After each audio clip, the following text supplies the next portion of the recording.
'ధురంధర్ 2' సినిమాలో బడే సాబ్ అనే ఈ క్యారెక్టర్ని మీరందరూ చూసే ఉంటారు. వీడి పేరే దావూద్ ఇబ్రహీం కస్కర్.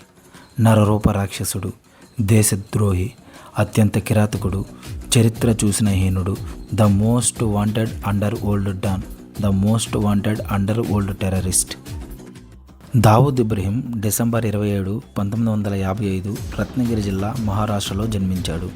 1970లో ముంబైలో చిన్న నేరాలతో మొదలుపెట్టిన దావూద్ డ్రగ్స్ స్మగ్లింగ్, హవాలా వ్యాపారం ద్వారా డి కంపెనీ అనే అతిపెద్ద నేర సిండికేట్ను నిర్మించాడు. భారతదేశంలో జరిగిన అతిపెద్ద ఉగ్రదాడిలో ఒకటి 1993 మార్చి 12 ముంబైలో జరిగిన వరుస బాంబు పేలుళ్లలో దావూద్ ఇబ్రహీం నేతృత్వంలో జరిగింది. ఈ ఘటనలో 257 మంది మరణించారు, 700 మందిగా గాయాల పాలయ్యారు. ఇలాంటి నేరస్తుడైన దావూద్ ఇబ్రహీం ప్రస్తుతం బతుకున్నాడో చనిపోయాడో కూడా ఎవరికీ తెలియదు.